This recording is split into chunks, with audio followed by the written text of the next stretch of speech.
അസ്സലാമു അലൈക്കും. എല്ലാവർക്കും സുഖമാണെന്ന് വിശ്വസിക്കുന്നു. അൽഹംദുലില്ലാ, എനിക്ക് മക്കൾക്ക് സുഖമാണ്. മക്കൾക്ക് ഇനി സ്കൂളിൽ എക്സാമൊക്കെ ആവാറായി. നല്ല ചൂടാണ്, ഇപ്പോഴത്തെ നോമ്പ് നല്ല കഠിനമാണ്. അൽഹംദുലില്ലാ, അങ്ങനെയൊക്കെ ഇരിക്കുന്നുണ്ട്. നാളെ ഉപ്പ ഹോസ്പിറ്റലിൽ പോവുകയാണ്. പിന്നെ ഞാൻ ഇന്നലെ വീഡിയോ ഇട്ടിട്ടുണ്ടായിരുന്നു. ഉപ്പാൻ്റെ ദുആ ചെയ്യാനാണ് പറഞ്ഞേക്കുന്നത്, അല്ലാതെ വേറെ ഒന്നുമല്ല. പിന്നെ എൻ്റെ ഉപ്പാക്ക് നിങ്ങൾ കുറച്ച് പേര് നല്ല കുറേ ആൾക്കാരുണ്ട്, അവരുടെ അടുത്ത് ദുആ ചെയ്യാനാണ് പറഞ്ഞേക്കുന്നത്. പിന്നെ ഞാൻ എൻ്റെ മസ്റുമോള് നമ്മൾ 2025 കാലഘട്ടത്തിലാണ് ജീവിക്കുന്നത്. ഞാനിനി എത്ര രീതിയിൽ അടിച്ചമർത്തി അവർക്ക് ഇഷ്ടപ്പെട്ടാലും അവരെത്തിക്കഴിയുമ്പോൾ അവരുടെ ഇഷ്ടത്തിനേ നടക്കുകയുള്ളൂ. അതുകൊണ്ട് ഞാനിന്ന് 4ാം ക്ലാസ്സിൽ പഠിച്ചപ്പോഴത്തേക്ക് ഷോൾ ഇട്ടിട്ടില്ല. 4ാം ക്ലാസ്സിലെ ജീവിതം അല്ല ഒരു 10ാം ക്ലാസ്സിൽ പഠിക്കുമ്പോൾ. കൂടുതൽ അടിച്ചമർത്തപ്പെടുന്ന സ്ത്രീകളും കുട്ടികളുമാണ് പാഴിപ്പോകുന്നത്. കാരണം എന്ന് വെച്ചാൽ ഒരുപാട് അടിച്ചമർത്തൽ. അവർ വളർന്നു വരുമ്പോൾ അവൾ പ്രായപൂർത്തിയാവുമ്പോൾ അവൾക്കറിയാം, അവളെ ശരീരത്തിൽ നാണം ബാക്കി കാര്യങ്ങൾ വരുമ്പോൾ അവർക്കറിയാം അവരെങ്ങനെ നടക്കണമെന്ന്. അവർ ഇസ്ലാം പഠിക്കുന്നുണ്ട്, പള്ളി പഠിക്കുന്നുണ്ട്, എല്ലാം പഠിക്കുന്നുണ്ട്. നമ്മുടെ അന്തരീക്ഷത്തിൽ ഞാനൊക്കെ പുറത്ത് പോകുമ്പോൾ മഫ്ത ഉപയോഗിക്കും, ചില സമയങ്ങളിൽ മഫ്ത ഉപയോഗിക്കില്ല. ടോൺസിലൈറ്റിസിൻ്റെ പ്രശ്നം വരുമ്പോൾ ഷോള് മാത്രമേ ഉപയോഗിക്കുള്ളൂ. അതൊക്കെ നമ്മുടെ ഹെൽത്തിൻ്റെതാണ്. എന്നെ വന്നിട്ട് ഇങ്ങോട്ട് ഭരിക്കാൻ വരാൻ ചുമ്മാ അല്ല അവരങ്ങനെ പറയണം. ഞാൻ സോഷ്യൽ മീഡിയ തുടങ്ങിയതേ ആരെയും കണ്ടിട്ടല്ല തുടങ്ങിയത്, എൻ്റെ നിവർത്തിയില്ലായ്മ കൊണ്ടിട്ടാണ് ഞാൻ ഓരോരുത്തരും യൂട്യൂബ് ചാനൽ തുടങ്ങുന്നത്. വരുമാനത്തിന് വേണ്ടി തന്നെയാണ്. അപ്പോൾ ഒരു മുഫീദ എന്ന് പറയുന്ന സേവ് ചെയ്തപ്പം എന്നെ രാവിലെ ഭരിക്കുക, ചുമ്മാ മെസ്സേജ് അയച്ചിട്ട് ഭരിക്കാൻ വരികയാണ്. കാരണം എന്ന് വെച്ചാൽ നമ്മുടെ ഇസ്ലാമിൽ ചിലവർക്ക് എല്ലാ പാട്ടുകളും ഇഷ്ടമുള്ളവരുണ്ട്. ഞാൻ കുട്ടികൾ നമുക്കതിലൊന്നും ഒരു ഇതുമില്ല, കാരണം നമ്മൾ റമളാൻ മാസത്തിനെ ബഹുമാനിച്ച് തന്നെയാണ് വീഡിയോ ഇടുന്നത്.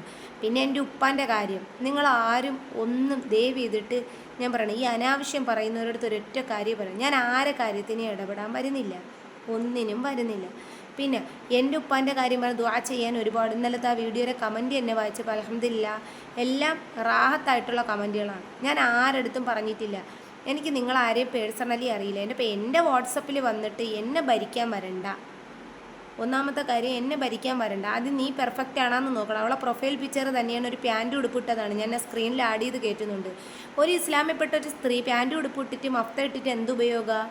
പുരുഷൻ്റെ ഡ്രസ്സും ഇസ്ലാമിൻ്റെ മഫ്തയും എന്തൊരിതാ? നമുക്ക് സ്ത്രീകൾക്ക് പ്രധാനപ്പെട്ട ഡ്രസ്സുകളുണ്ട്, അവരൊരിഷ്ടമാണ്, അവരൊരിത്. നിൻ്റെ ന്യൂനത തീർന്നിട്ട് നീ എന്നെ ഭരിക്കാൻ വരാമോ? അതാണ് ആദ്യമാണ് സ്വന്തം ന്യൂനത. പിന്നെ നമ്മളെ വെറും കോമാളിയാക്കാനായിട്ട് പറഞ്ഞുകൊണ്ടിരിക്കട്ടെ. ഈ റമളാൻ മാസത്തിൽ ഇങ്ങനൊരു വീഡിയോ ചെയ്യണമെന്ന് പ്രതീക്ഷിച്ചതല്ല. അപ്പം ഞാനൊരു കാര്യം പറഞ്ഞു, ഞാൻ ആരെയും അടിമയല്ല, അള്ളാൻ്റെ അടിമയാണ്. ഞാൻ നിങ്ങളുടെ അടുത്ത് ആരടുത്തും ഒന്നും നിർബന്ധിച്ച് പറഞ്ഞിട്ടില്ല. ഒന്നാമത്തെ കാര്യം, എനിക്ക് ഇഷ്ടംപോലെ സങ്കടങ്ങളും പ്രയാസങ്ങളും ഉണ്ട്. അതിൻ്റെ ഇടയിൽ ഞാൻ യൂട്യൂബ് ചാനൽ തുടങ്ങി. എൻ്റെ മക്കളെ എനിക്ക് ഇടാൻ പറ്റൂ, അല്ലെങ്കിൽ എൻ്റെ കാര്യമേ എനിക്ക് ഇടാൻ പറ്റൂ. ഇത്രയും പൈശാചികമായ രൂപത്തിലെ മറുപടികളൊക്കെ പറയുമ്പോഴത്തേക്ക് സൂക്ഷിക്കുക. ചുമ്മാ അല്ല അവരങ്ങനെ പറയണം ഇങ്ങനെ. എനിക്ക് ആരെ സർട്ടിഫിക്കറ്റ്, എന്നെ അഴുക്ക് പറയണ സർട്ടിഫിക്കറ്റ് ഒന്നും എനിക്ക് വേണ്ട. എനിക്ക് അള്ളാൻ്റെ കോടതിയിലെ കാര്യങ്ങൾ മതി. പിന്നെ ഇന്നലെ ഒരു കമൻറ്റ് ഞാൻ വായിച്ചതാണ്, എന്താണ്, നിൻ്റെ ഉപ്പാക്ക് ഇപ്പോൾ വെള്ളം ഇറങ്ങുന്നതാണ്. എൻ്റെ ഉപ്പാക്ക് അൽഹംദുലില്ലാ വേറെ കുഴപ്പങ്ങളൊന്നുമില്ല. ഉപ്പാക്ക് മുന്നേ ഉള്ളതാണ് ഈ കിഡ്നിയുടെ സംബന്ധമായ പ്രശ്നങ്ങൾ. ഇപ്പോൾ ഒന്നിത്തൊട്ട് ഉപ്പാക്ക് നിസ്കരിക്കാൻ പറ്റില്ല. അപ്പോൾ ഡോക്ടർ പറഞ്ഞെന്തിനാണ് ട്യൂബ് ഇടണം, എന്നിട്ട് ഉപ്പാക്ക് നിസ്കരിക്കണം എന്ന് പറഞ്ഞുകൊണ്ടാണ് ട്യൂബ് ഇടാത്തത്. അപ്പം നിങ്ങളൊന്ന് മനസ്സിലാക്കണം, എല്ലാവർക്കും രോഗങ്ങൾ വരും. ഈ റൂഹെന്ന് പറയുന്ന സംഭവം ദേഹത്ത് നിന്നോ ശരീരത്ത് നിന്നോ പോയാൽ തീരാവുന്നതേ ഉള്ളൂ. അപ്പോൾ മുഫീദ അടുത്തൊരു കാര്യം പറയാനുള്ളത്, ആദ്യം സ്വന്തം ന്യൂനത മനസ്സിലാക്കുക, എന്നിട്ട് എന്നെ ഭരിക്കാൻ വരിക. പിന്നെ ബാക്കി കാര്യങ്ങൾ നിങ്ങൾ എല്ലാവരെയും നല്ല രീതിയിൽ, നിങ്ങൾ ആരെങ്കിലും ചെന്നിട്ട് ഒരു പുരുഷനെയോ സ്ത്രീയോ അനാവശ്യ രീതിയിൽ പറഞ്ഞു നോക്കിയാണ് എല്ലാവരും പ്രതികരിക്കും. അപ്പം നല്ലൊരു പേര് വിട്ടിട്ട് എന്നെ വന്നിട്ട് ദ്രോഹിക്കാനായിട്ട് വരണ്ട. ഞാൻ എൻ്റേതായൊരു ഇഷ്ടം നോക്കിയിട്ട് ഞാൻ അള്ളാൻ്റെ തൃപ്തിക്കും പൊരുത്തത്തിനും ജീവിക്കുന്ന ആളാണ്. പിന്നെ ഞാൻ പാട്ടിടുമ്പോൾ ചിലപ്പം നല്ല പാട്ട് ഇസ്ലാമിൽ പെട്ടതായിരിക്കും, ചിലപ്പോൾ സിനിമാ പാട്ട്. എങ്ങും പറഞ്ഞിട്ടില്ല സിനിമാ പാട്ട് ഇടരുതേ, അല്ലെങ്കിൽ നീ അങ്ങനെ ചെയ്യരുതേ. നമ്മളൊക്കെ മക്കൾ സ്കൂളിൽ പഠിക്കുന്ന മക്കളാണ്. അവർ വളർന്നു വരുമ്പോൾ അവരെ തിരിച്ചറിവും കാര്യങ്ങളൊക്കെ അവർ വന്നോളും. ആ സമയത്ത് അവരെ ഭരിക്കാം. എനിക്ക് ഇന്നത്തെ കാലത്ത് എൻ്റെ മക്കളെ എനിക്ക് ഭരിക്കാൻ പറ്റൂല. കാരണം എന്ന് വെച്ചാൽ അവരവരെ ഇഷ്ടത്തിന് വളരട്ടെ. നമ്മളെ കണ്ടിട്ടാണ് നമ്മളെ മക്കൾ വളരുന്നത്. ഒരിക്കലും എൻ്റെ മസ്റൂമോള് പഴി പോകില്ല എന്ന് എനിക്ക് അള്ളാൻ്റെ ഇത് വെച്ചിട്ട് ഞാൻ പറയുന്നു. അതുകൊണ്ട് ദയവ് ചെയ്തിട്ട് റമളാൻ മാസത്തിന് ഓർത്തിട്ട് പറയണം. ഞാൻ നമ്പർ ഇട്ടേക്കുന്നത് വേറെ കുറേ ആവശ്യങ്ങൾക്കാണ് നമ്പർ ഇട്ടിരുന്നത്, വീടിൻ്റെ ആവശ്യത്തിന്. ആ വീഡിയോസ് ഒന്നും ഡിലീറ്റ് ചെയ്യാൻ പറ്റില്ല. പിന്നെ ആ തംബ്ലൈനൊക്കെ എഡിറ്റ് ചെയ്ത് മാറ്റണമെങ്കിൽ ഒരുപാട് സമയം പിടിക്കുന്ന, ഡിസ്പ്ലേയിൽ സെറ്റ് ചെയ്തതൊന്നും മാറൂല. അപ്പോൾ എനിക്ക് സിമ്മ് മാറ്റാൻ പറ്റില്ല. അപ്പോൾ മുഫീദ അടുത്തൊരു കാര്യം പറയാണ്, ചുമ്മാ അല്ല അവരങ്ങനെ പറയണേ, എനിക്ക് ആരെയും സർട്ടിഫിക്കറ്റ് വേണ്ട. ഒന്നാമത്തെ കാര്യം, എന്നെ മനസ്സിലാക്കുന്ന കുറേ ഇത്താമാരുണ്ട് അല്ലെങ്കിൽ ഇക്കാമാരുണ്ട്, അവരെന്നെ മനസ്സിലാക്കും. പിന്നെ എൻ്റെ വാപ്പാക്ക് സർജറിക്കുള്ള അൽഹംദുലില്ലാ ഒരു കുഴപ്പങ്ങളും ഇല്ല.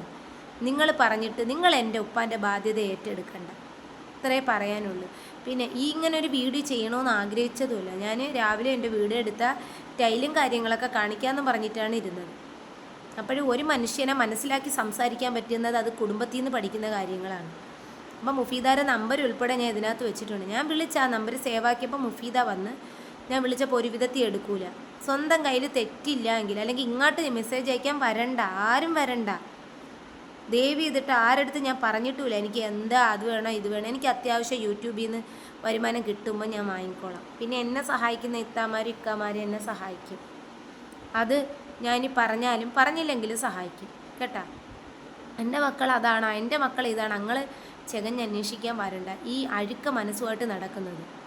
പിന്നെ ഒരുപാട് പേരെ കാര്യങ്ങൾ എൻ്റെ ഫോണിൽ കിടപ്പുണ്ട്. പിന്നെ ഞാനൊന്നും ആ ഒരു ടൈപ്പിലെ പെണ്ണല്ല. അതുകൊണ്ട് റമദാൻ മാസത്തിനെ മുൻനിർത്തി ഞാൻ പറയണം, പടച്ചോൻ സത്യമായിട്ട് മുഫീദാനെ പോലുള്ള സ്ത്രീകളെടുത്ത് പറയണം, ദയവ് ചെയ്തിട്ട് ഇങ്ങോട്ട് ക്രൂശിക്കാൻ വരരുത്. നമ്മൾ എല്ലാവരും ഇസ്ലാമിൻ്റെ രീതിയിലാണോ നടക്കുക? നമ്മൾ മുസ്ലിമാണ്, പക്ഷേ ദീൻ പറഞ്ഞ രീതിയിലാണോ നടക്കണതെന്ന് വെച്ചാൽ അല്ല. എല്ലാ മതങ്ങളെ അപേക്ഷിച്ച് ദീൻ ഇസ്ലാമിന് കുറച്ച് നിയമങ്ങൾ കൂടുതലാണ്. അപ്പം ഞാനൊരു കാര്യം, മുഫീദാനെ പോലുള്ള സ്ത്രീകൾ ഒരുപാട് പേര് എനിക്ക് ചുമ്മാ വന്നിട്ട് ആവശ്യമില്ലാത്ത മെസ്സേജുകൾ അയക്കുന്നുണ്ട്. ഞാൻ അവരുടെ അടുത്തൊക്കെ പറയുന്നു, നിങ്ങൾക്ക് വേറെ ജോലി ഇല്ലയെന്നുണ്ടെങ്കിൽ അവിടെ എങ്ങനെ ഇരുന്നിട്ട് ദിക്റുകൾ ചൊല്ലുക, സുബ്ഹാനല്ലാഹ് അൽഹംദുലില്ലാ, അങ്ങനെ എന്തെങ്കിലും അവിടെ നിന്ന് ചൊല്ലുക. എന്നെ എൻ്റെ മക്കളെയും ഭരിക്കാൻ വരണ്ട. വരുന്ന സമയമാകുമ്പോഴത്തേക്ക് ഞാൻ അറിയിച്ചോളാം. നമ്മളിപ്പോൾ യൂട്യൂബ് എന്ന് പറയുന്ന ഒരു പ്ലാറ്റ്ഫോമിൽ വന്നിട്ടുണ്ട് എന്നുണ്ടെങ്കിൽ എനിക്കൊരു ഏണിങ്സിന് വേണ്ടി തന്നെയാണ് വന്നത്. കാരണം എനിക്ക് ഈ കഴിഞ്ഞ മാസം വരെ ജോലിയുള്ളായിരുന്നു. എനിക്കിനി ഈ മെയ് ജൂണ് മഴ പെയ്യാതെ എനിക്ക് ജോലിയില്ല. അതിനിപ്പുറം വെച്ചിട്ട് ഈ മക്കളെ കളഞ്ഞിട്ട് ഒരു ജോലിക്ക് പോകാൻ എനിക്ക് പറ്റില്ല. എൻ്റെ മക്കൾ വലിയ മക്കളല്ല. അതുകൊണ്ട് നിങ്ങളാരും എൻ്റെ പ്രാരാബ്ദം എടുത്തു വയ്ക്കണ്ട. നിങ്ങളാരെ കുടുംബത്തിൽ നിന്നും എനിക്ക് നിക്കാഹും ചെയ്തു തരണ്ട. ഞാൻ അതും പറഞ്ഞു തരികയാണ്, അതിനെപ്പറ്റിയൊക്കെ പറഞ്ഞു. നിങ്ങളാരും തൊട്ടിലിട്ട് കുഞ്ഞാവേനെ ആട്ടേം വേണ്ട കേട്ടോ. അപ്പം ഞാനൊരു കാര്യം പറഞ്ഞുതരാം, എൻ്റെ വിധി എൻ്റെ റബ്ബ് തന്നതാണ്. എനിക്കിനി ആരെടുത്ത് ഞാൻ പറഞ്ഞിട്ടുമില്ല, ഞാൻ ആരെടുത്തൊന്നും ആവശ്യങ്ങൾ വിട്ടിട്ടുമില്ല. എനിക്ക് വീടിന് ആവശ്യത്തിന് വേണ്ടി എൻ്റെ ബന്ധുക്കളും കുടുംബക്കാരും എല്ലാവരും കൂടെ സഹായിച്ചിട്ട് പറ്റാത്തത് യൂട്യൂബിൽ നിന്ന് കുറച്ച് പേര് സഹായിച്ചിട്ടുണ്ട്. അപ്പോൾ ഒരു മനുഷ്യനെ റമദാൻ മാസമെങ്കിൽ ഇസ്ലാമിൽപ്പെട്ട സ്ത്രീകളെടുത്ത് ഒരു കാര്യമാണ്, മറ്റുള്ളവരെ കുത്തി നോവിക്കാതെ ജീവിക്കുക, അത്രയേ ഉള്ളൂ. നിൻ്റെയൊക്കെ ഒരു സബ്സ്ക്രൈബറും എനിക്ക് വേണ്ട.